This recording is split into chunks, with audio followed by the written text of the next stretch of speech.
So good evening, everybody. Welcome to tonight's Model Interviews Live. And I know that I have Zara, Anita and Elle sat in the wings. Good evening, girls. How are you doing? Hi. Very well, thank you, Jay. Excellent. So we've had a little chat in advance, and obviously because the three girls are live online, we're going to sort of pose them the questions individually, but they'll all answer them. But Zara, I'm going to start with you, just so people can get used to sort of know a little bit more about you. Just tell us a little bit about how long you've been modelling, what kind of modelling work you do, and what you enjoy about it, I guess. Yeah, hi, I'm Zara, obviously. I've been modelling about 14 years now. I've been doing it full-time about 4 years, and I did it part-time before then and had another job as well. I kind of wish I'd started doing it full-time younger now, actually, but, you know, you just kind of don't at the time. Yeah, I model everything up to nude, fashion, beauty, and I'm not sure, really. Okay, Yeah, well, it's a great start. I really enjoy it, and yeah, I love it. Excellent. So Anita, we have you with us as well, love. How are you? Very well, thank you. Hello everyone. Excellent. So again, just a little bit about your background there and how long you've been modelling and the sort of modelling that you do. Yeah, sure. Well, I've been modelling for 10 years, so I'm 30 now. I do lots of different kinds of modelling, kind of like Zara, so I just work up to art nude levels, but there's lots of different styles within that. So fashion, beauty, lingerie.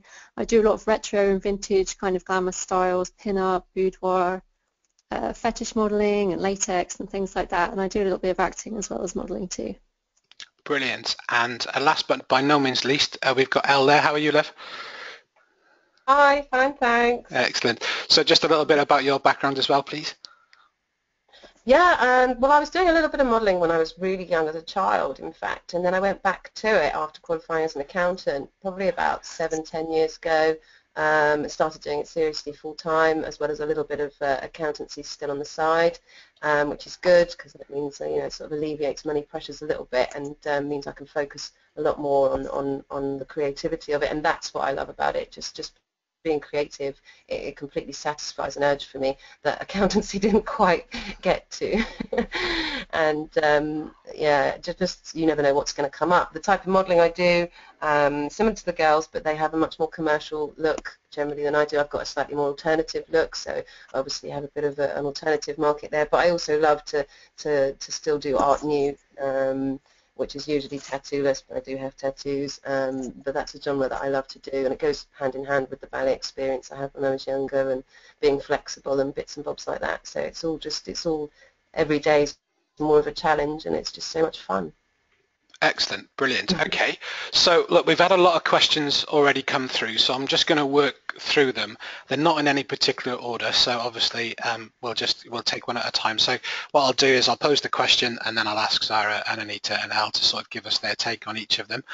But we do, as I said earlier on, we want you to interact with us tonight, guys. So there's, you know, these the girls are giving up their time, which we really appreciate that they've done for us. So and pretty much, you know, I've been chatting to them over the last week or so, and there's no, I don't think, you know, people are worried that you know, there are silly questions. There's no silly questions. So anything you want to know, now's the time to ask, and obviously and hear it directly from the models themselves.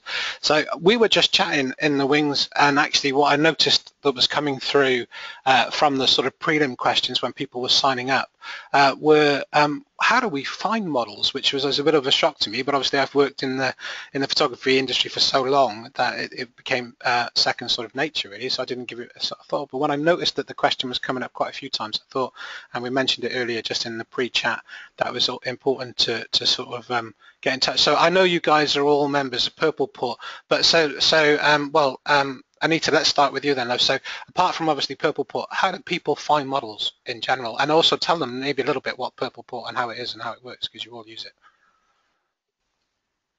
Sure. Purple Port is a networking site for models and photographers and makeup artists and stylists, people who are involved in making photographs of people. And that's a place, I would say it's probably the website that's used the most by UK-based models. So if you're looking for a model in the UK, it's probably the easiest place to start, at least. There are various other websites as well. Model Mayhem is good if you're going abroad. It's good for America especially.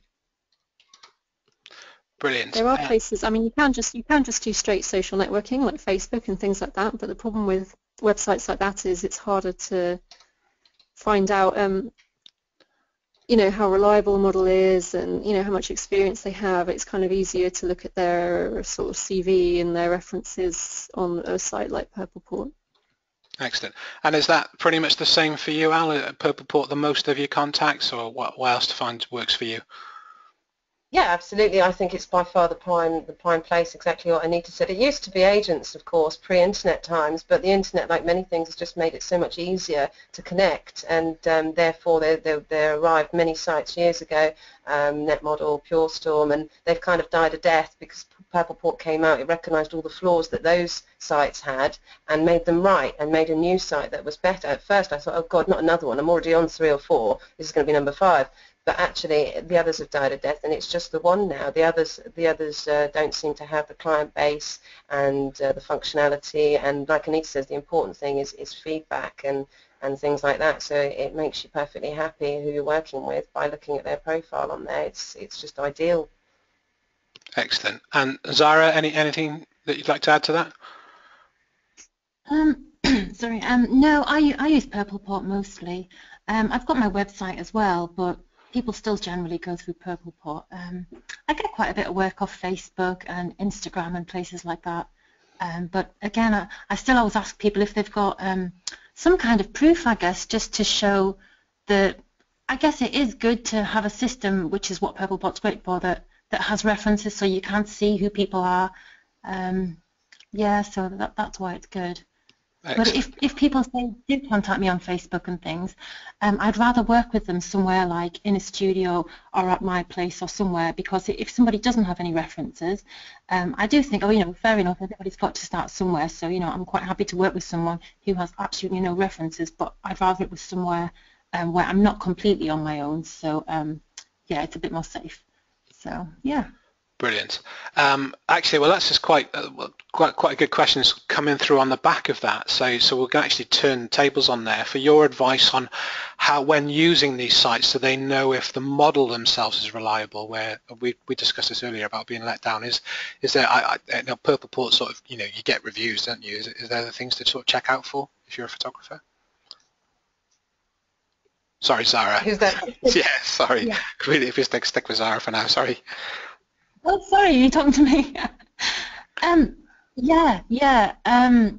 I guess it's looking at models' references. If they've got a lot of negative references, or they've not got many references themselves, then I appreciate as well. Obviously, models have to start somewhere, but yeah, that's all you do have to go by, really. Reputation and references.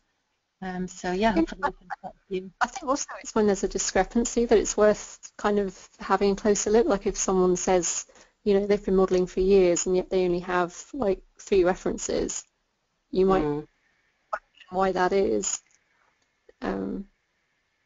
Yeah. I believe there's also like photographer-only groups where you can talk to other photographers in private about their experiences of working with models, which they might be more kind of honest and open because, you know, they're talking privately rather than in a sort of public forum like on Purpleport.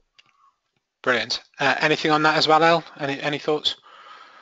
Sorry, what was the original question? So, how to find out the best ways to sort of find out if the model themselves are reliable? And it's you were saying absolutely. Reviews It's on reputation. Purpleport. Yeah, it's absolutely that. It's reputation, and the great thing about sites like Purpleport is they've got all of that feedback, and you can read it and you can check it. And you know, generally, if someone's been doing it for a long time and they've got good feedback, then they will be. I know that's not always the case, but the great thing is as well, word of mouth. Don't underestimate it, even with this internet age that we're in.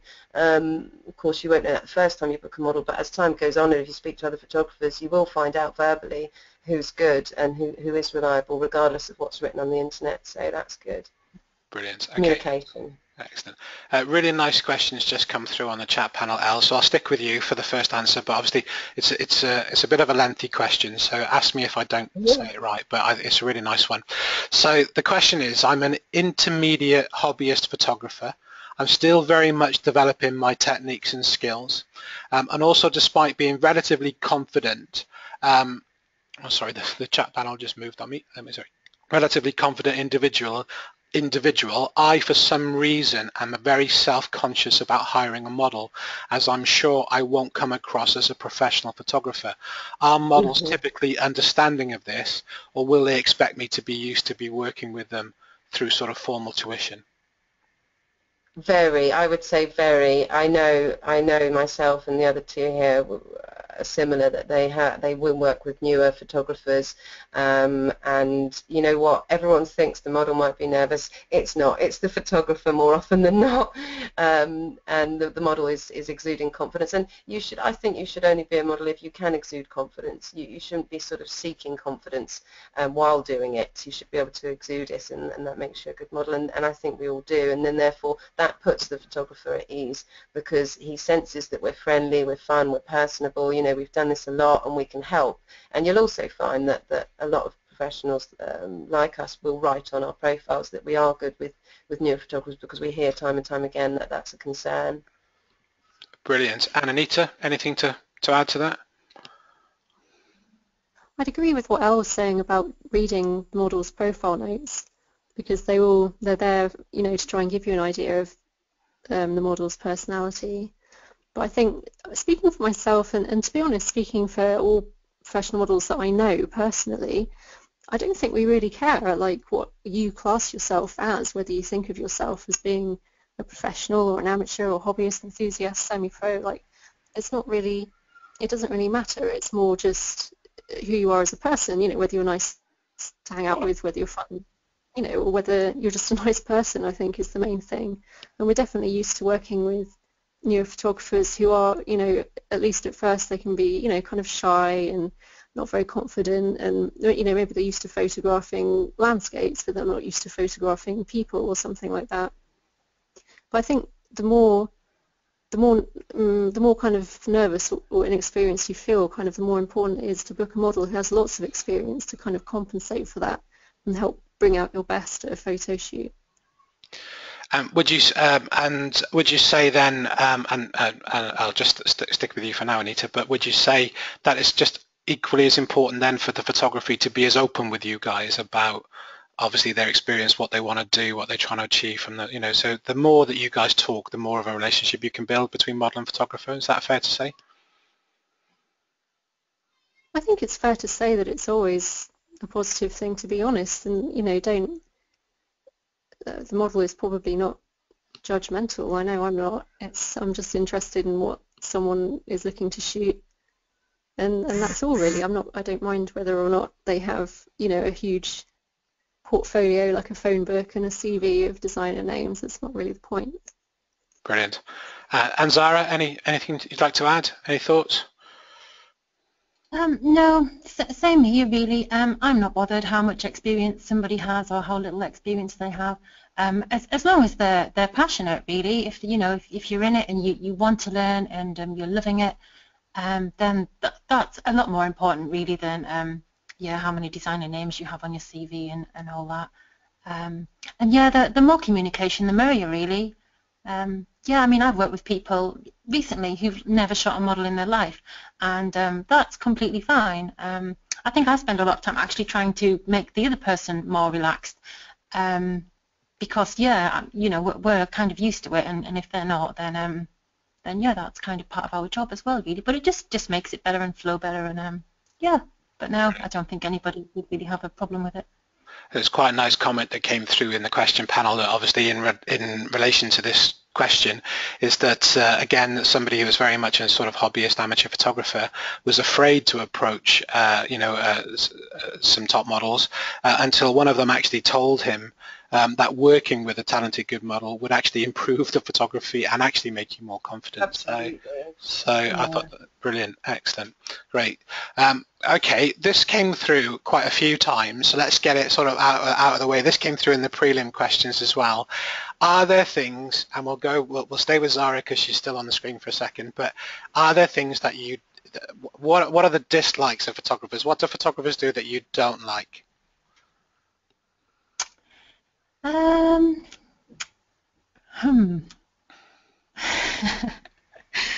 What do they do that I don't like?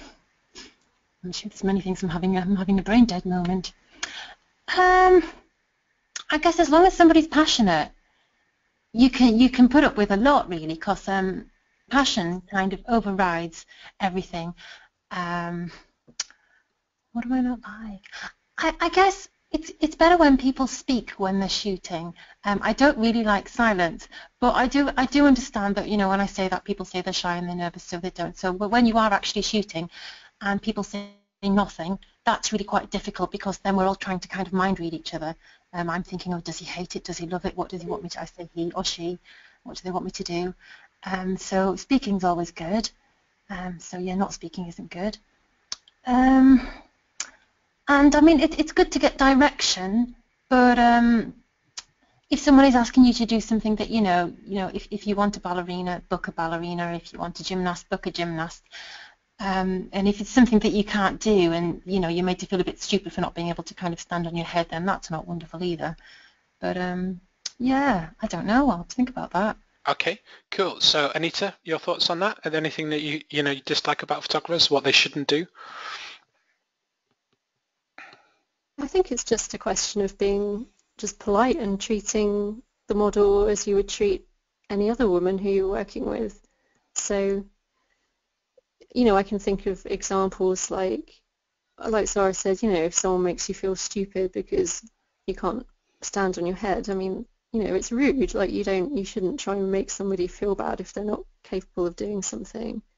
Or, oh, I don't know, try and suggest that their rates are too high and haggle them, because that's obviously insulting. Or, you know, to do anything that, you know, common sense would tell you would be a rude thing to do. I wouldn't say there's a kind of special set of etiquette rules that are specific to models. It's more just generally treating anyone who you work with decently. Brilliant, excellent. Elle, anything you'd like to add? Yeah, I completely agree with all of that, and you know, it's like back to what Zara said. Obviously, so important to communicate during a shoot, so you're not mind guessing each other, and then you're both nervous, and it makes it worse. And sometimes you just sort of say to the photographer, "Do you mind if I have a quick look?" Just politely. If he really looks scared by the fact, it's okay. It's not an obligation, you know. But if you have a little look, and you might be able to give a little bit of feedback, that'll make him instantly feel relaxed. And I've had a photographer say to me, I'd like you to give feedback during a shoot. And I say, well, I always generally do.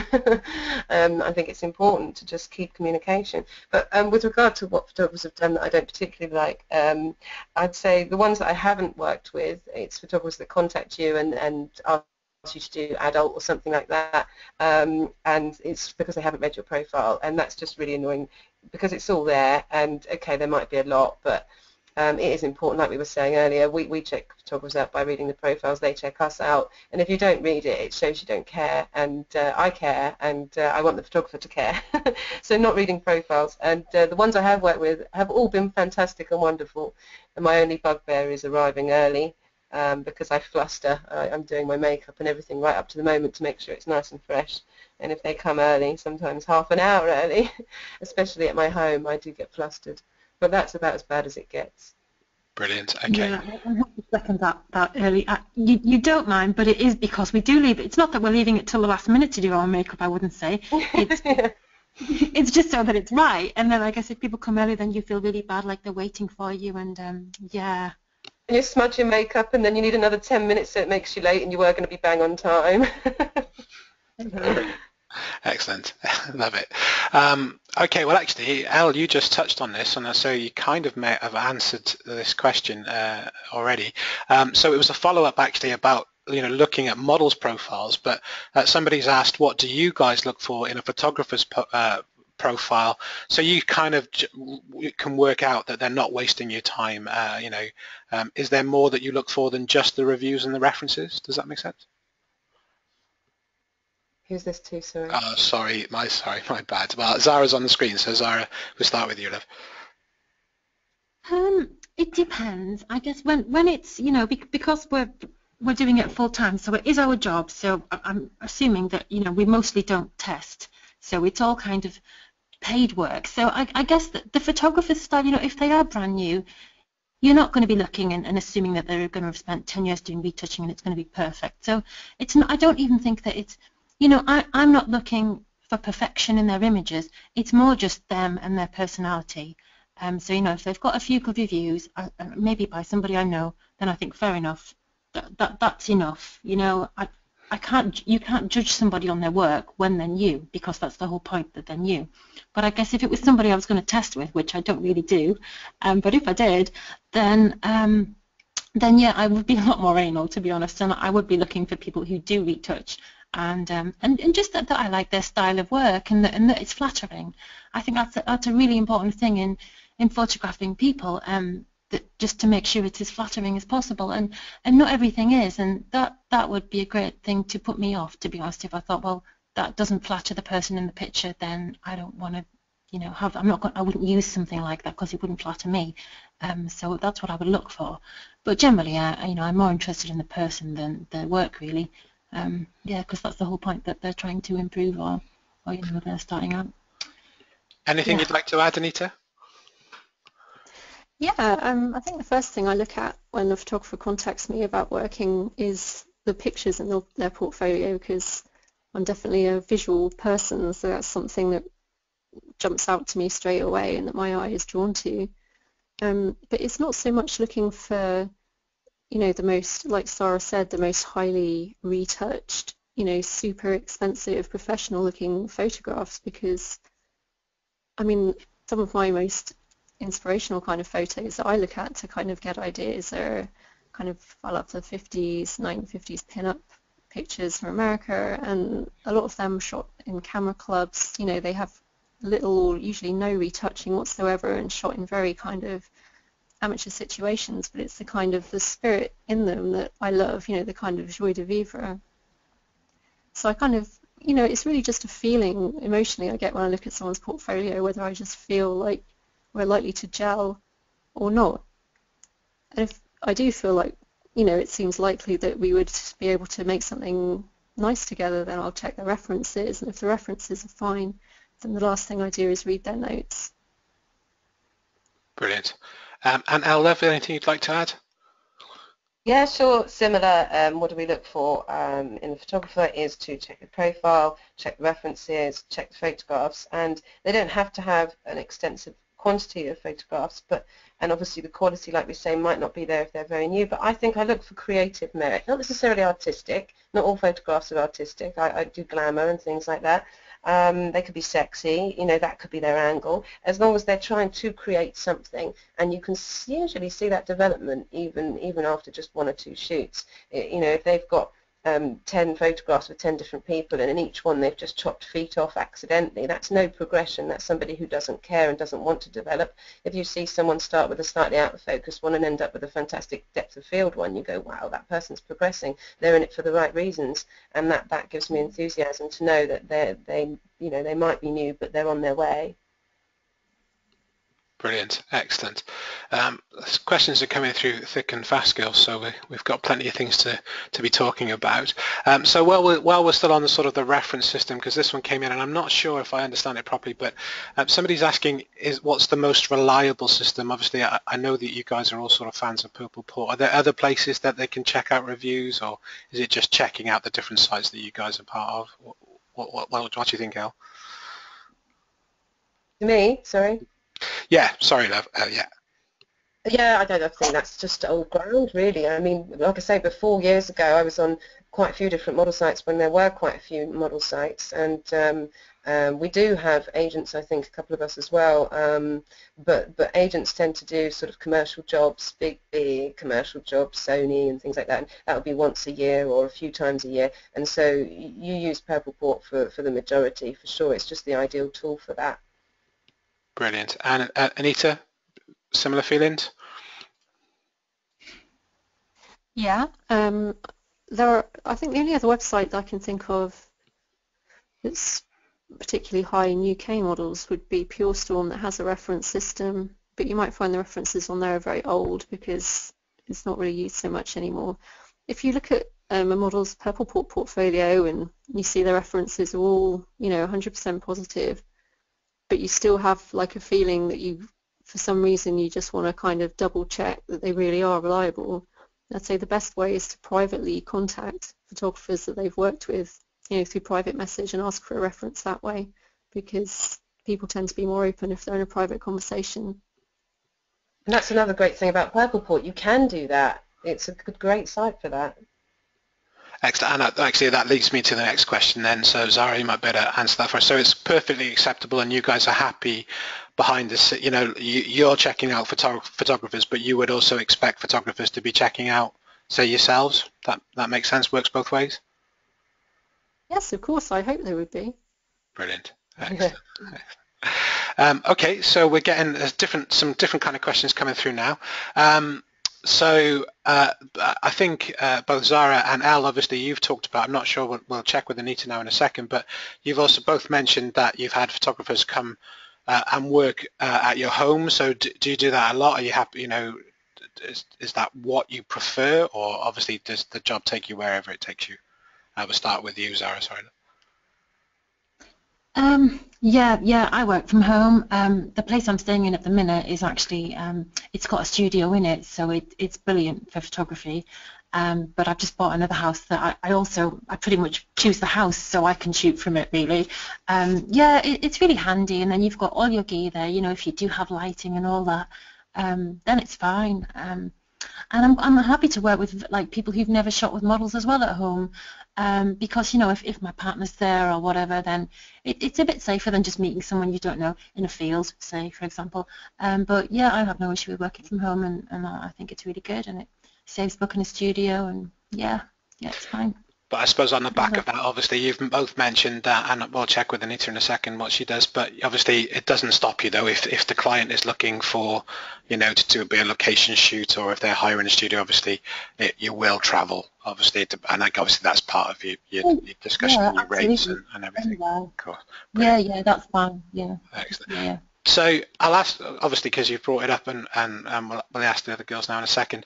So is it quite common then because I worked actually with a boudoir model recently, and she said exactly like you've said, you know, yeah, I work from my home quite a lot, and my partner's with me, so whenever I've booked a shoot, you know, my partner's there for this, that, and the other. So is that quite common now that, you know, the full-time models will sort of have the facility, the home facility? Does that happen a lot these days?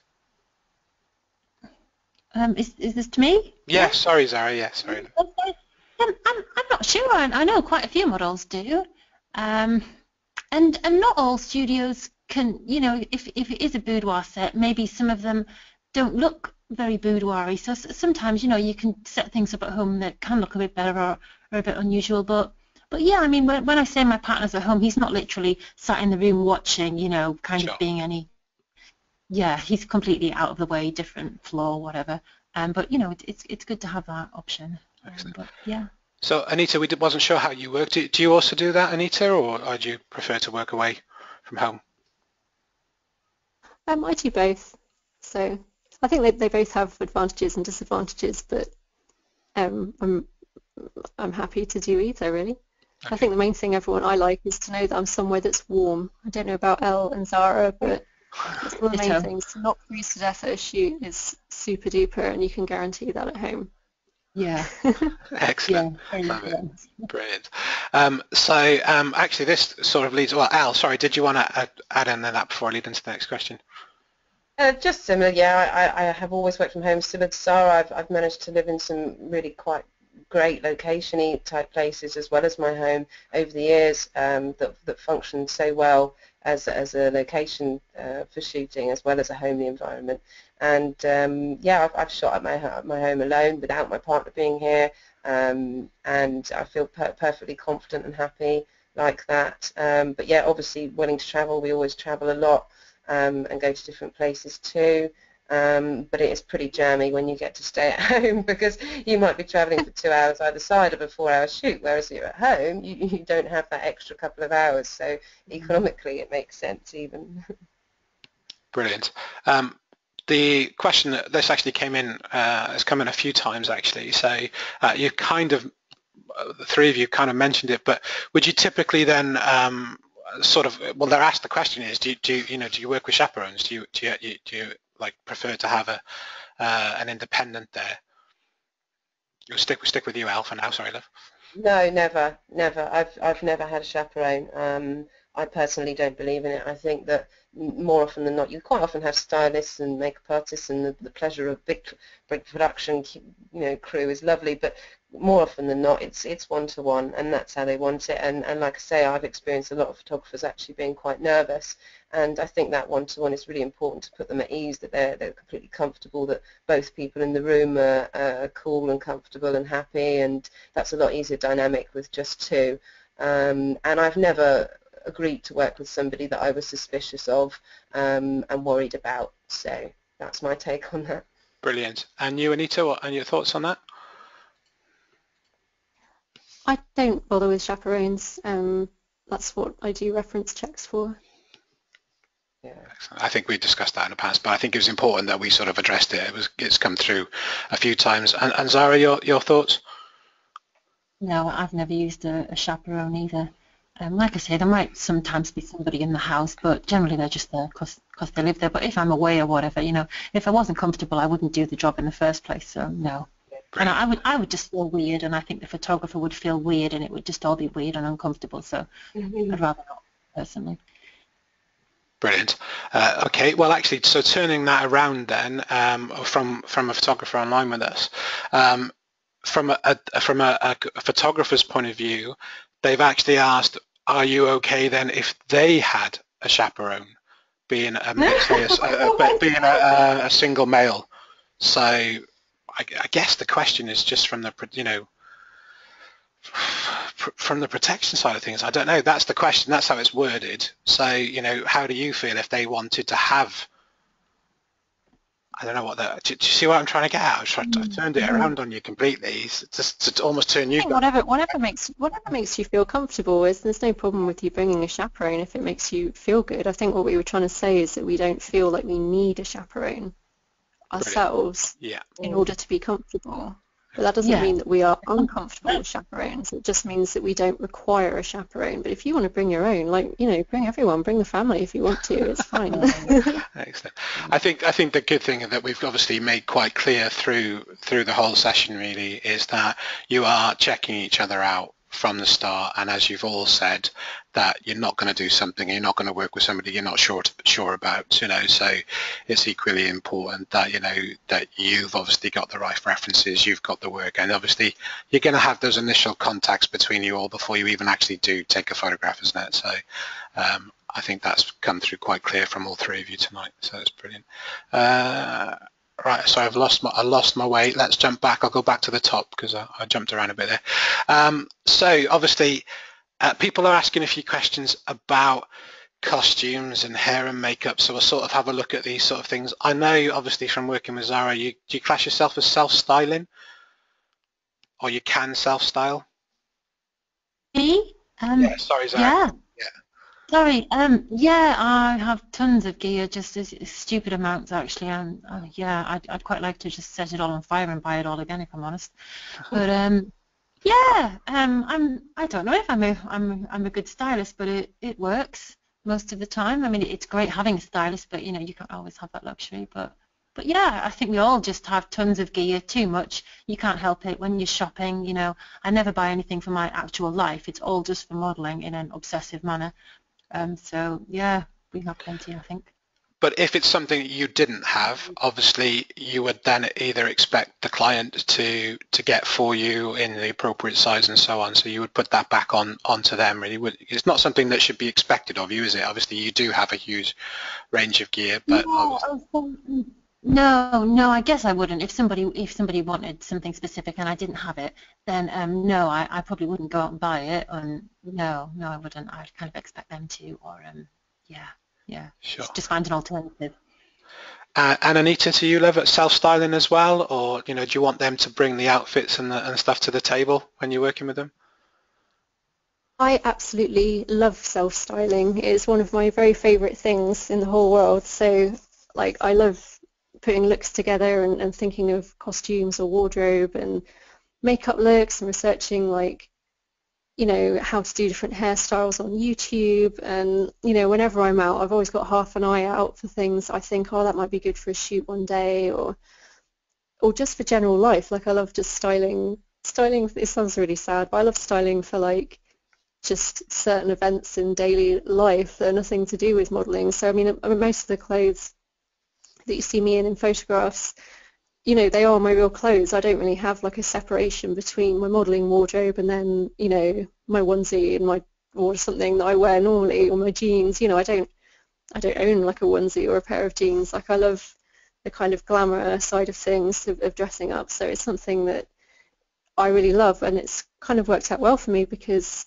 I think a lot of the reason people book me is because I can bring this kind of very sort of finished, well thought out style that's kind of sort of uniquely my own. And so for me, it's worked as a USP. But I guess if I were a, you know, 16-year-old high fashion agency model, I would never be expected to do that. You know, I would always be turning up at a shoot and having my clothes picked out for me and just kind of be a clothes source for them. But that's, to me, that seems less fun. Excellent.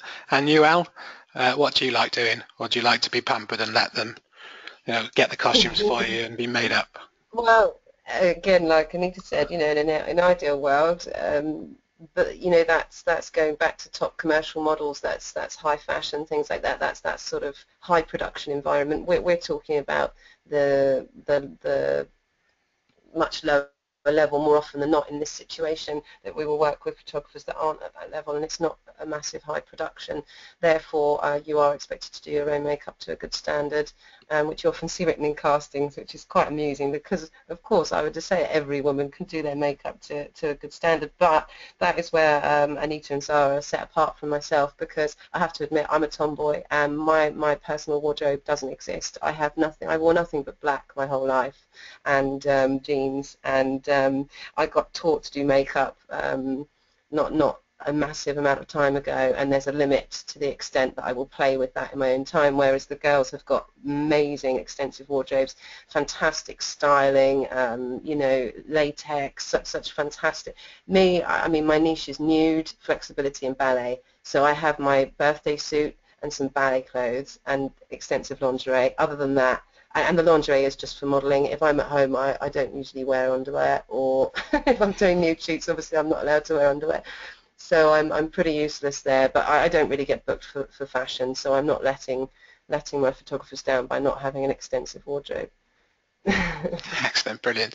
And I love just one last thing I'd like to say is I think there is a sort of possibly a slight misconception that, you know, agency models aren't ever expected to do their own makeup or know how to do it, and actually that's kind of not true. You know, there are definitely times when, if you have that kind of role, you definitely do need to be able to do your own makeup. And I even have, you know, I have photographs. I mean, I'm a massive hoarder of old black and white photographs from sort of mostly from the first half of the 20th century of various glamorous women, but I have a couple of pictures of you know, supermodels at the height of their powers in the 1970s, like Janice Dickinson and Jerry Hall, you know, sat in the back of a car doing their own makeup before they leap out of the car to get really cold and take some photos in exactly the same way as we would nowadays, having just been booked on Purple Port.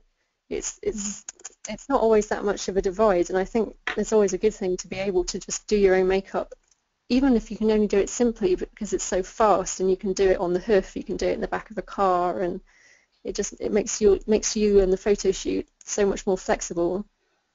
Don't get me wrong, I mean, I obviously can do my own makeup. I just don't explore and change and do such brilliant different looks all the time that most of the other models do. And like you said, Anita, that gives you a niche that I've completely missed out on. I'm the opposite. I'm just sort of, yeah, I've got the same old sort of natural makeup unless you specifically request something. And I've got quite a, when I put my hair up, quite an average sort of look as opposed to a fantastic style, and I'm very jealous of that. I signature sort of go-tos, don't they? Sorry? I said everyone's got their kind of signature kind of go-to things that they like and feel comfortable with. I mean, I'm looking at the pictures of me on the screen now, and I think bar the one where I'm sort of nuzzling a pair of shoes, which was a commercial shoot, so I didn't really get the choice. But the other three, I styled all of them, and I think in all three of them I've just got neutral eye makeup, red lipstick, wavy hair, and that's like three things that I really like and are just things that I would go for quite a lot. So yeah, I guess you style, and I don't think I do, but you definitely do. Oh, thank you. Excellent. Okay, so I just been. Sorry, Zara, what was that? I actually like it when photographers take an interest in the styling as well. You know, that if they do send a mood board, or just if they have an interest, because so many people, they almost, they're not bothered what you wear, which is kind of sweet that they're not bothered and they let you get on with it. But I seem to spend every single day of my life choosing outfits, and if I'm honest, I don't majorly enjoy the styling thing, because when you're doing it every single day, my brain just dies from styling overload. And it's so nice when someone just comes in and goes, okay, I want you to wear this, this, and this, and they decide, and it kind of makes me think, oh, thank God.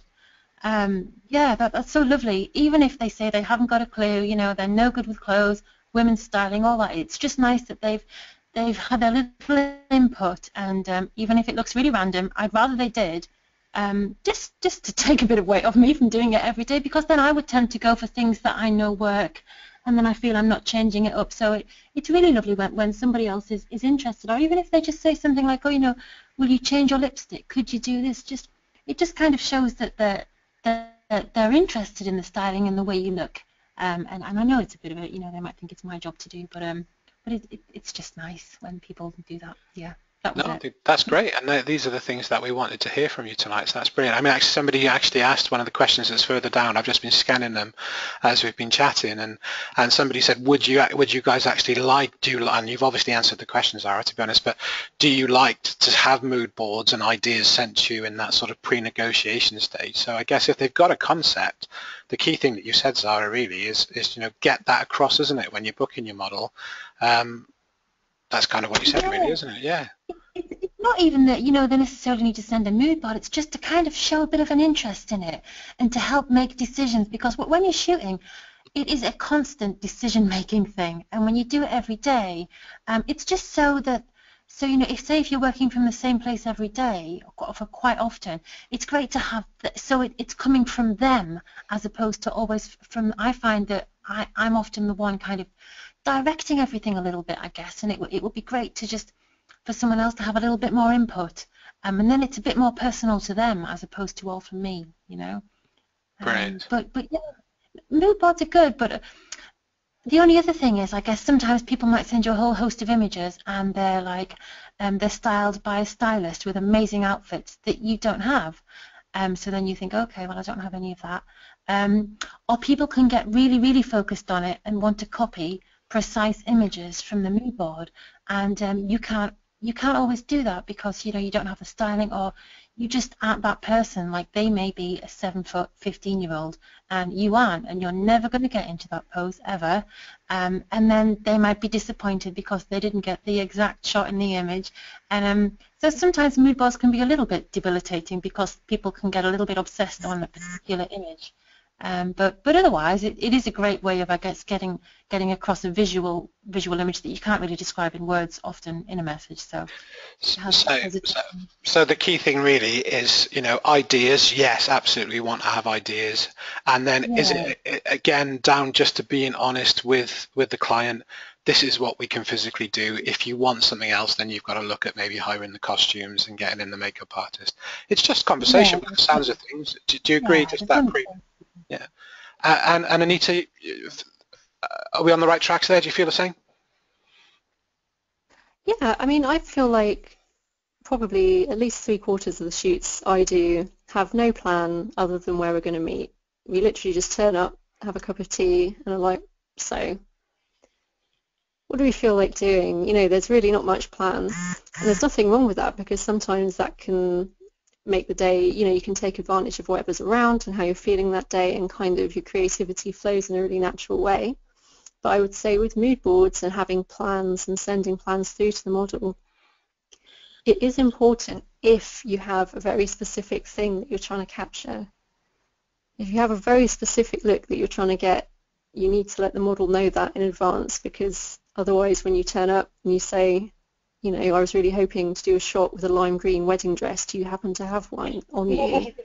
The answer will probably be no, and if that's going to be horribly disappointing for you, then, you know, that's not a good thing. You should mention this in advance. Or if you really want to do a shot with the model, you know, doing, what is it, Elle will know this, sick grand jeté, when you jump in the air and do the splits, or all that stuff, or go up on point. You know, if you're desperate to capture a picture like that, you need to check that the model is capable of doing that. If you're really open to ideas and you're just kind of like, you know what, my goal for the day is I just want to take some really nice pictures and that's it, we'll just see what happens, then, you know, I don't think you need to feel under pressure to put a strict plan together or send a mood board. It's only if you want something really specific that needs to be illustrated in advance. Excellent. So the majority then, you would say, just from that, like you said, well, 2/3 of it is just that, you know, they're looking to do something and they're kind of, so I actually thought it would be the other way around. So that was quite interesting. I thought that the photographers would kind of have the ideas of what they want to do after sort of maybe looking at your portfolios. I suppose it's different for us as a company because we're quite, it's quite designed what we're doing for each shoot, so obviously we look at that. So it's because we've been doing it. If you're working to a commercial brief or not, but if you're doing it as a hobby and just as an art form, you know, I just, the only assumption I make when I turn up at a shoot is that we want to try and make something that looks cool, and that's kind of my only brief really, and that's what I aim to do. Excellent. Cool. And Elle, anything you want to add there? Well, I get the impression, Elle, that his clothes aren't really much of an issue, really, but just in case there's anything you want to... Not often, but yeah, a bit of both, really, absolutely a bit of both. Yeah, I love it when they've got some firm ideas and some great specifics, and I love it when they've got nothing and they're looking for inspiration. And like Anita said, you have some that are one and some that are the other, and I love it, each and every one of them like that. Yeah, that it all works. Excellent. Question that came through a lot, and I'm sorry that we're not trying to, you know, we're jumping at different areas and different conversations, but a question that's come up quite a lot in the prelim questions and actually tonight as well, with regards to the image rights. If obviously a photographer is paying you for your time, the photographer has the copyright, or where do you stand on that, or are you signing it over? Where do you stand? That's a question that I've been asked quite a lot by new photographers, and recently as well. And I think you can do Google research these days that will all come up with the same answers. And that is that generally the photographer will always automatically own the rights to every photograph, whether he signs them and copyrights them or not. They're his photographs. That's in the case, the normal case, the more often than not, I should imagine, in this kind of industry, this case is that he would probably potentially be selling them in the future, or they're just for his portfolio, etc., etc. And then it's down to him to say to you if it's okay for you to use them for any of your purposes or not. You don't automatically get to use them, and quite often you will sign a model release, and that is confirming that. And I don't think they legally have to have a model release, but it's good to have one, and you can again get those very basic one off Google very quickly. And just print that and take that with you and get them to sign, and it just confirms that fact that they are your photos and they belong to you. Now, with that, therefore, you might never see them again. You've got no rights to see them again, especially if it's commercially. They might whip them away, and that would suck. I mean, you're dying naturally in life. When someone takes a picture, you want to see it. It's normal, and when you've put so much effort into it as well, you just want to see how it's turned out. But you don't have the right. But luckily, in this industry, most of the photographers, the majority of photographers, say to you during the shoot, would you like any, or do you want to see them afterwards? And obviously you see them on the camera as you go, and that's one of those sort of unsaid rules that they'll say to you, or they'll say it on message afterwards, which is good, because then if I can't remember by the time the photos come through, I'll look back in the messages and check, did he say I could use one for my portfolio or not? Or if I really fancy it, I'll specifically send him the question.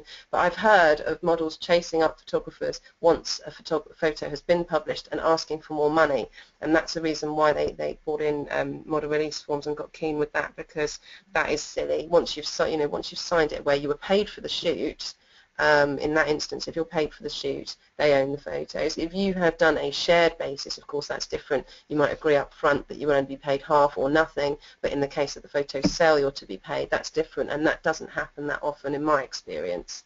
Yeah, I think that answers that, doesn't it? I think so. Brilliant. Anything you'd like to add, Anita? Yeah, I'd say, following up from what Elle said, I think, are there any models online listening?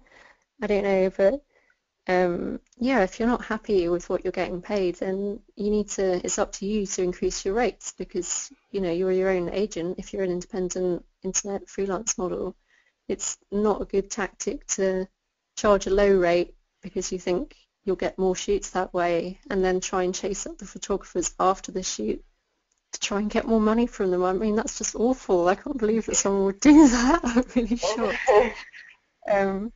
Yeah, I mean, within the UK, as I understand it, copyright automatically belongs to the photographer. The only time I really sign releases is usually for fetish work that's going to be sold overseas in the States, because the laws are different there. But within the UK, as far as I'm aware, you don't need a model release. But you know, if you just feel like you'd feel better for having one, there's nothing wrong with having one. Brilliant. And Zara, anything you want to add there? No, same here. As far as I'm aware, yeah, it's the photographer completely owns the images, and that's it really. Yes, some people use model releases, but not very often. I guess it's more so if they're going to put them on stock sites and things like that. But you know, there's no issue with that. And people have asked me before if I would charge for a model release, and that, and I'm like, of course not. You know, they're your images. You can do what you want with them. So yeah. Yeah, it's funny, we were chatting yesterday. Obviously we worked together back in, well, you worked with Mark and us back in January at the SWPP, and I mentioned that if you'd seen the images, and of course because we've been that busy you hadn't, but obviously because we're filming for the Photographer Academy, we do a model release, because obviously the footage and the photographs are being shown to our members online. But we're of a practice, even as a commercial company, and we just haven't made them available to Zara yet, but any of the images that are finished that we've used, Zara can have access to, and that goes for any of the models that work with us on the Photographer Academy. And the only exception to that would be if it was a corporate client that we were working for. That would be the only time that we wouldn't, you know, they would be up to the corporate client then if the models could have the images. And as the girls have mentioned, obviously that's expected. But even from the Photographer Academy point of view, albeit sometimes we just get incredibly busy and forget to do the galleries for the girls, you know, Zara reminded me yesterday when we were chatting, so I'll make sure now within the next week or two that the images are available to her.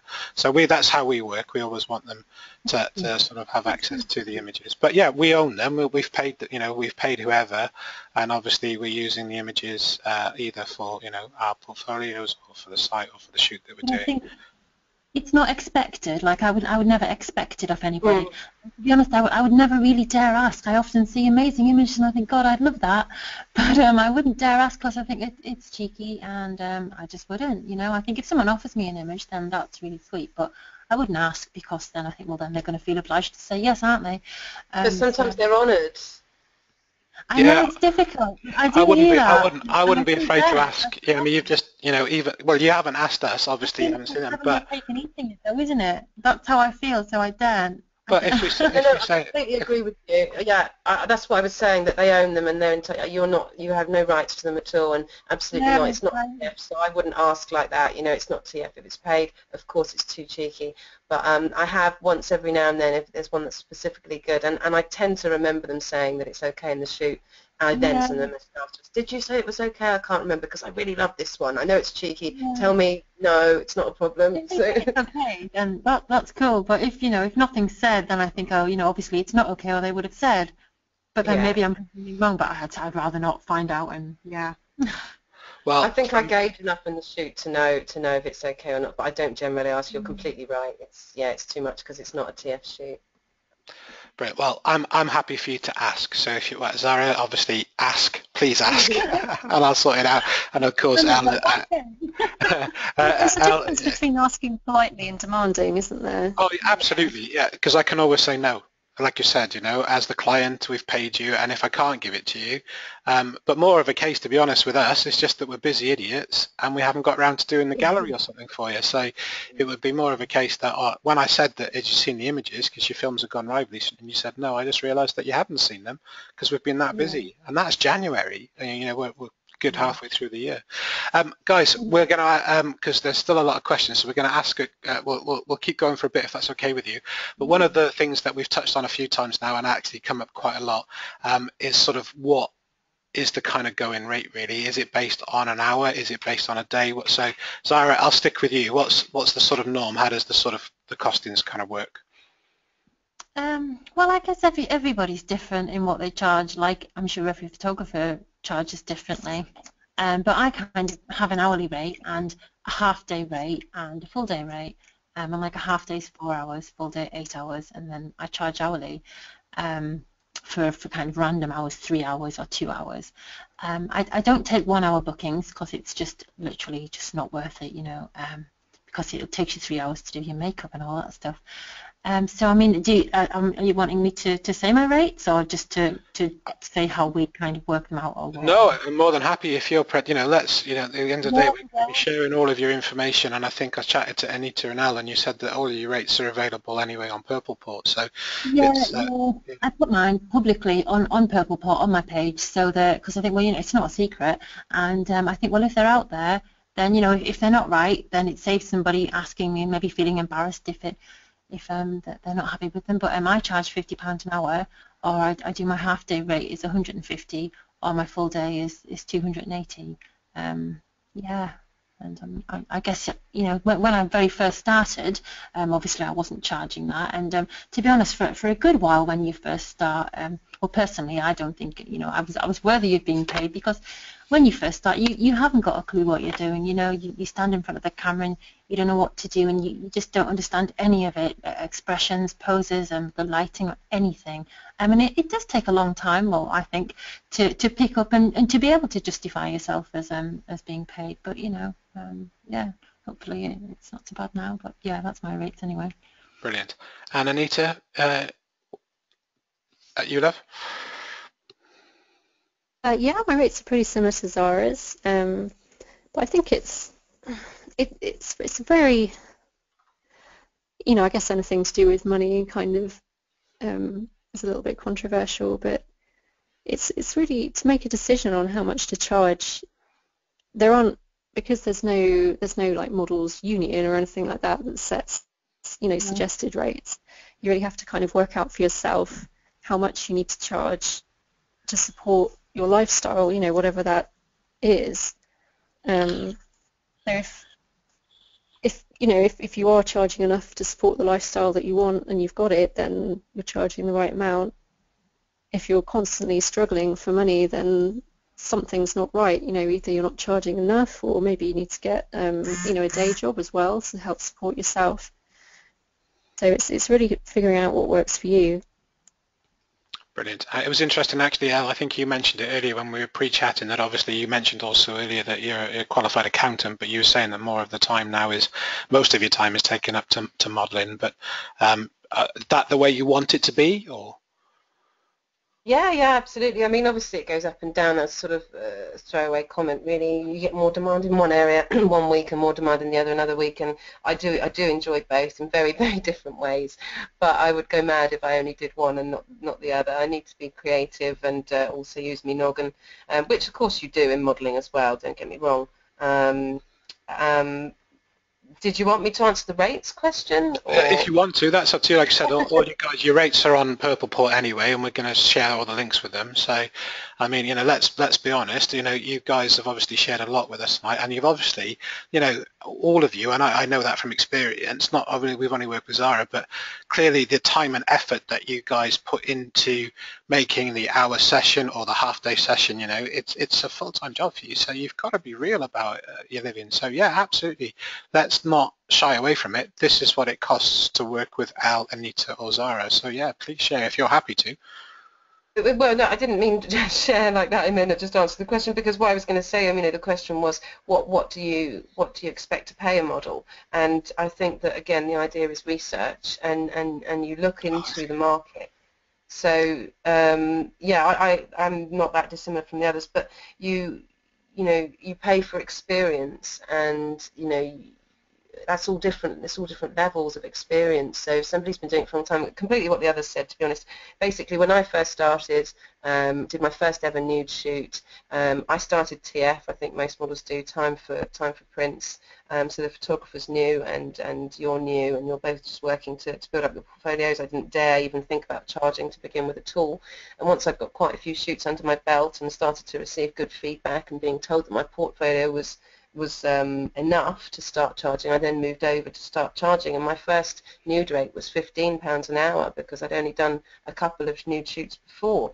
And that's now up to £35 an hour, 80 for two, so that's 3 hours plus, and then 140 for half a day, 280 for a whole day, and that's with a vast array of experience and obviously professionalism, as well as having a very good reputation that gives you the confidence that I'm going to arrive and be of a certain standard, and the same as the other girls. So you will find cheaper models out there, and you will find that it is for a reason. Brilliant. Guys, just Yes, obviously, sorry, Anita, I didn't mean to have cut you. Go ahead, sorry. Sorry, agreeing with Elle, that there's a big range of modelling rates because they're all, models are kind of really different. So I would say from a photographer's point of view, it's not often you hear a photographer say, "Oh, thank goodness I booked the very cheapest model I can find." Like, that doesn't normally happen. And I would say from a model's point of view, if you're trying to figure out your rates, research is obviously never a bad thing, but don't panic too much if you see, a model somewhere charging, I don't know, something silly like £15 an hour or something crazy like that, and to think, oh gosh, that means I must drop my rates too because otherwise I'm not going to get any work, because it's not. There's more to it than that, and I think most of us would agree that there's more to being a model than just being photographed in a passive way. It's what you can actively contribute in terms of your day-to-day lifestyle and your self-styling and your posing and your punctuality and your reliability, and how much you can contribute technically, with understanding how to catch the light and things like that. Experience that, so much. Yeah. And that the proof is in the pudding. If you're not sure whether that's the case or not, then put it to the test and see for yourself by booking a professional model and see if you notice the difference in the standard of your work. Brilliant. Zara, anything you'd like to add there, love? Yeah, I mean, it sounds like we're all blowing smoke up our own asses, but but yeah, experience, it is. I guess as well with pricing, it can be kind of supply and demand, really. If you have a price and if you're expensive and you're not getting any bookings, then fair enough. But if you're absolutely busy every day, then you think maybe it's not a bad idea to put your rates up, because if you're so busy that you can't deal with it, then so I guess you've just got to kind of work it out to what suits you. But yeah, I mean, thinking back over the years to how I was when I first started, even just a few years ago, I look back at what I did and I think, wow, like, that was rubbish. I don't mean I'm wonderful now, but you know what I mean? You do look back and you see a change, and experience makes such a difference, and you just don't have that when you first start, and you can't get it. You can't just get it from looking in the mirror and watching videos, and it just has to come from years of doing it. So I think that's what you're paying for. Just, I think we've probably all done hundreds of workshops and different things, and you understand lighting because you stand under it every single day, and you understand every angle because you've seen it a million times. So yeah, that was a big old rant, wasn't it? That's okay. No, you're definitely right. I think it's a really good tip to try and, instead of, if you don't have enough work, say if you've been modelling for a long, quite a long time, a couple of years, and you feel that you have the experience and yet you're not getting the bookings, I think sometimes we naturally want to look for a quick fix. What can I quickly change right now that will just completely solve this? And, in life there aren't very many quick fixes. You might think that by halving your rates you're suddenly going to be inundated with work offers, but actually it might not be your rates that are the problem. It might be, your portfolio that's the problem. It might be that your advertising or your branding isn't very good, or your posing needs improving, or your people skills are no good, or you need to sort out your eyebrows or your face or your bum or something. You know what I mean? There's other things, other aspects to your service and what you provide other than just how much you charge, which is really quite just one aspect. I think sorry, Elle, I didn't mean to, anything you'd like to add? I think we started with it. No. Cool. From our point of view, from a business point of view, and it's easy for us to say it, but their experience, you guys have all said it, from 30 years now, well, not I haven't been it, but 30 years that Mark's been doing it, the difference between an experienced model and an inexperienced model can completely change the shoot, you know. So obviously, you know, there's an element of luck, and we're looking for a specific look to a shot, and it doesn't mean that we wouldn't employ an inexperienced model. I mean, obviously the Photography Academy uses loads of different models, but we can definitely tell the difference between an inexperienced model and an experienced model, and hands down we will pay more for that model, especially if you want something specific in styling, or whether it's nude or fine art that you guys do, or you know, there's something glamorous like you've mentioned, Anita, or you know, Mark, when I showed Mark your work, Elle, obviously Mark's passion, which you don't know this, is dance photography, but he also loves doing fine art nude.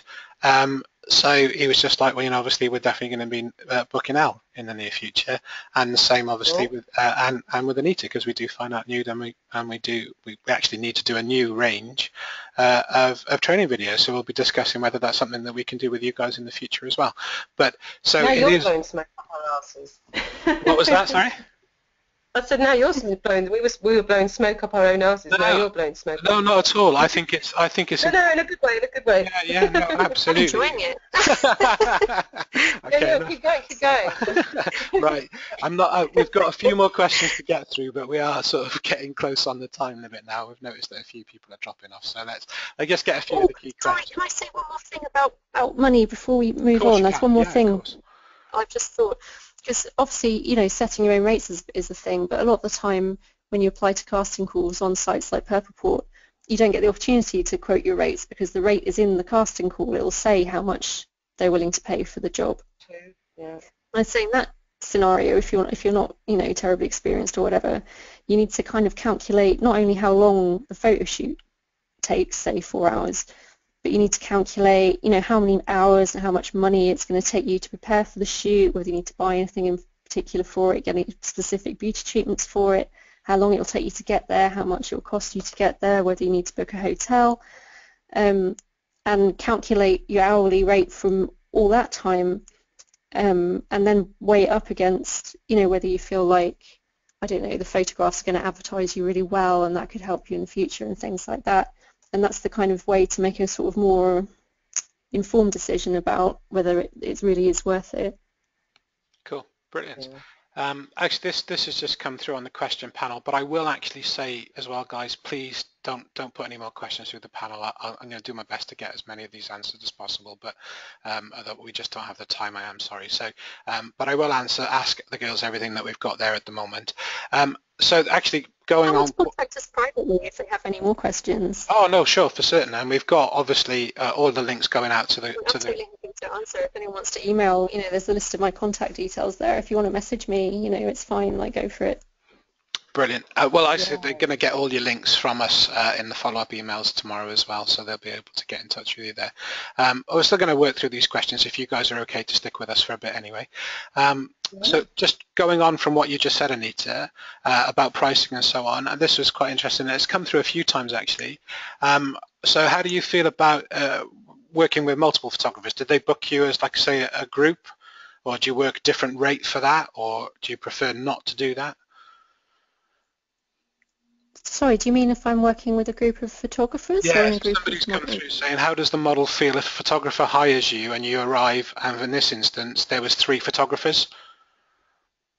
Okay, everyone is really, you know, this is definitely a personal thing. For me, I don't mind at all.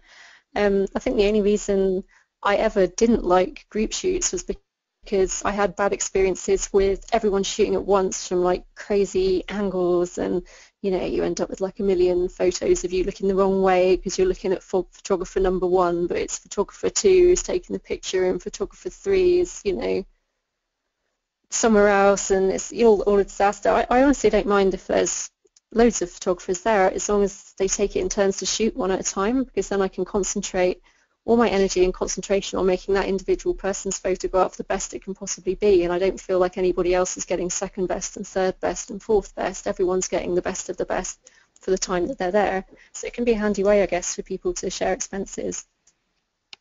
Brilliant. And Zara, how do you feel about that? Yeah, exactly the same. I don't mind shooting with however many people want to shoot together, that's totally fine. As long as they all take it in turns, or however they want to work that out is up to them. But yeah, just one at a time, because I actually did a group thing recently, and because I was on my own, it was so hard to control when everyone's shooting at once and people are behind you and nobody's listening and you can't make eye contact, and like, I guess how to angle your body for the exact position that the photographer's in. So what you're doing might look great from that angle, but it looks awful from every other angle. So when there's 5 people all around you, they're all getting really ugly shots, back of your head, and the pictures will never look the best because you're not ready for it, or you're speaking, sneezing, blinking, all sorts. And that's another thing, actually, when there's lots of people shooting at once. You kind of need to blink between shots, because obviously you've got to have your eyes open, and when everyone's shooting at once, you're just getting a whole load of blinks, and yeah, so definitely one at a time, brilliant, doesn't matter how many, but a whole kind of paparazzi style thing is just a bit of a disaster, to be honest. Paparazzi is definitely self-defeating. Yeah, completely. Brilliant. It's very sabotaging to get good pictures. And Elle, anything to add there, love? Similar, yeah, I'd love to do group shoots, absolutely love it. I've done loads with different studios, I know the girls have too, but it has to be organised well, that's the key. If it's organised well and there's somebody else doing that organisation so you can focus on the modelling, then it's great. And I completely agree that I've been in a few group shoots where they have all been going at the same time, and I've been so angry because the photographer that I was actually posing for never saw the photos, and then there's been one that's been lurking around all these years that's completely at the wrong angle, and it's right, what's the point of having a model who knows exactly the right angle for the light, for the pose, etc., and then somebody takes it from a completely different one, so it has to be well organised. But I think you said that somebody said a model had arrived to a shoot and was surprised because there was 3 photographers. Is that right, Jay? Well, I think it was posed to say how would you feel if you arrived and there was 3 photographers because based on the... different. Yes, that's very, very different. Obviously, we all just sort of heard, and I thought I heard that, and I thought I'll wait my turn. And we just talked about group shoots generally, or several photographers generally. Not a problem. Surprise, big problem. Yeah, no, it should never be a surprise. If you're talking to a photographer and it's clear you're having a one-to-one shoot and nothing else is mentioned, then you shouldn't turn up and there's anybody else there, let alone another photographer, let alone several. That would be a very misleading, cheating way of trying to share the cost. Yet, if they discussed up front and said there might be 2 or 3 of us, you might say, okay, well, I'll do time and a half instead of double time, so they're still saving. But no, nobody wants a surprise, a shock. At the beginning of a shoot, it doesn't bode well for being comfortable. But it also comes back to everything. You can't reference check the other photographers then either if you don't know they're going to be there. That's what I was just going to say, actually. We spent all that time earlier on talking about the reference checks and being comfortable, so it is important, isn't it? So I think clearly just, the clear thing is to be upfront, and obviously you're discussing with the likes of Elle, Anita and Zara, what's involved, what you're going to shoot. You've agreed your cost, you've agreed to shoot, and if it's going to be a group environment, then you need to have, there shouldn't be surprises, and that would make full sense. Absolutely brilliant. Cool. I'm just going to sort of, so actually that led back. So maybe from a starting out point of advice, we've got a few people have obviously thanked you for all of your input tonight, but do you think, like, for somebody starting out, maybe like the group model experience, the workshop experience is maybe a good place to get started for them? What do you think about that, Elle? Oh, I think that's. I think we all do it towards the beginning, and you're a sort of hot topic when you're new off the press, sort of thing. But I don't think very brand new. It's a good idea because you would feel, there's 4 of them, 4 times the amount of pressure to get it right. There's no harm with doing it when you are reasonably new. If you do feel that you'll be confident enough in front of that many photographers when you are quite new and you've already done quite a few shoots that aren't group shoots, why not step onto it? We all do, and that's how we progress. But generally it's a ballsy thing to do straight off. But you're only going to learn once you've done it for the first time. So. Brilliant. Yeah, that's a fair point. I never actually thought of it that way. I wondered, some people might feel that they're a little bit less, sort of less pressure because there's more of you involved, but I can also see a point there that everybody looks at everybody. So I mean, I've been working in the group workshop environments for so long, it's like I said, it's easy for me to judge because it's like second nature, but I've forgotten what it's like to pick up the camera for the first time, especially when you're starting out. What do you think, Al? So going on that, so what of advice do you sort of give? Let's sort of look to sum up really. What sort of advice do you give then, for the photographers? What's the best advice you can give them when they're starting out? What should they be asking you? What should they be looking to sort of really get, how to get the most out of you when they first book you? Does that make sense? Who's that to? Oh, Anita, sorry. Sorry. I think first of all, figure out kind of, if you can think of the pictures that kind of you saw that made you want to take pictures. That's very telling. So if you find there's kind of consistent themes or styles or looks, when you've got your Pinterest board or your scrapbook or whatever it is you use to get your inspiration from, you can kind of get a vague sense of what direction you want to move in. But for most people, they have so many ideas to begin with that they have, 100 different ideas, all completely disparate, that they want to try. And the best thing to do is just try them and enjoy them and see what, once you've shot it, if you feel like you want to carry on shooting that style, or if you kind of feel like, I've done that and I'm ready to move on to something else now. I would say when it comes to group shoots and workshops, I think are probably the most difficult environment to try and get a good picture, and it's a lot harder to get a good picture at a group shoot than it is if it's just you and the model. So I would say that group shoots can be, like a bit of fun if you're fairly confident with your camera and you kind of feel like, you pretty much know what you're doing. It can be like a fun, cheap way to, socialize and get some nice pictures. But if you're new, I would definitely recommend not doing that and to just book a professional model who can help you. And if you really feel like you need someone else with you to help you work your camera, you can book a studio where the studio owner can help you if you let them know in advance, or you can kind of make friends with a photographer whose work you admire, and you can share shoots just with them, because then you can split the cost with them and they can also show you how they work in a kind of very much more relaxed, informal setting than at a group shoot where you might have someone with a stopwatch, shouting at you to hurry up because you've only got 1 minute and 30 seconds left to take the picture and things like that. It's really not conducive to getting good pictures if you're already nervous and you need time to relax and figure out your own style. Great advice. Can I just butt in there? Of course you can. Sorry. Yeah, completely. When I answered just now and said absolutely not when you just started out, I was actually answering from a model's perspective. I'm sorry, I misunderstood the question, not from a photographer's perspective. I agree with what Anita said, but I would say that there's a separation between a group shoot and a workshop. I would encourage a workshop where they are having tutoring and they are all new and they aren't judging each other, but as opposed to a group shoot, exactly like Anita said, where everybody's sort of pressured and on each other's backs and trying to steal each other's shots and competition and blah, blah, blah.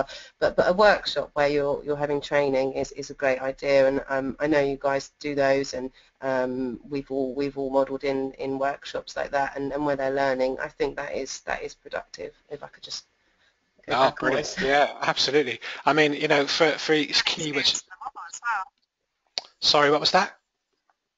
I think it's a good learning experience to model as well. I've learned loads about lighting and photography and from workshops. I'd say if you're a photographer looking to attend a workshop, that's a really good idea. And the best way to pick is to not think about price in either direction. Cheaper doesn't mean better, but more expensive doesn't always mean better either. The best thing to do is to just find a photographer whose work you truly admire, because all that you learn at a workshop is how that particular photographer who's leading the workshop takes their pictures. Like, you're not learning the right way, because there are umpteen different right ways. You're just learning how that particular photographer gets that style of picture that he or she gets. So don't just go for a big name because they're a big name. Just pick someone who you look at their work and you really want to take pictures like that, because they'll give you the tools to do that. Brilliant. No, great advice. Zara, anything you'd like to add? Yeah, pretty similar really. I think workshops are great when you're first starting out.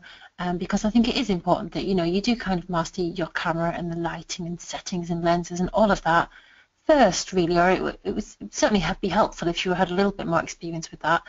So workshops are great for that. A lot of group shoots I've done, they're not really teaching, it is more just shooting, and then because you're not being actively taught, you do just tend to carry on with bad habits and things. So workshops are better in terms of learning different things, or shooting with experienced models, because yeah, we can help. Oh, brilliant. I mean, I think the key thing that you guys have all got across tonight is, you know, the fact that, which is great, that you've all said the same thing, and I know that you've all sort of been acquaintances or heard of each other, but, you know, that's the case, is that you've all wanted the photographer to go away with amazing images, and that's as important to you as it is them. And for us, you know, from the Photography Academy, as a trainer, we are a photography training company, that what's important to us, and we're doing it every day still, and I think that's one of the passions that I love about working for this company, is that we're learning every day still. So we're not just, you know, thinking about this is how we know how to do this, but hang on a minute, we want to know how to do that. So it, and the good thing about just booking the time with the likes of Zara, Anita and Elle, and you've all heard it from them tonight, which is great, is that they're there to work with you and to help you. So build your skills. As we say, you're always learning. Practice, practice, practice. Just, you know, Mark here, and Mark would tell you himself, he was going to try and join us tonight, but he's got a workshop on himself at the moment. But when we first started the Photography Academy, about a year into it, Mark just turned around to me and his wife Debbie, who runs the business, and said, I'm just going stale. I'm doing the same thing over and over and over. And I said, look, right, you know, we can't have that, because he was actually starting, and he'd tell you himself that he was starting to hate photography, and he loves it. He absolutely lives and breathes photography. So Debbie and I said to him, right, one day a month, and that's how busy we were. We could only give him one day a month. You have what we call your model day. So we need you to, find a muse, you find the model that you want to work with.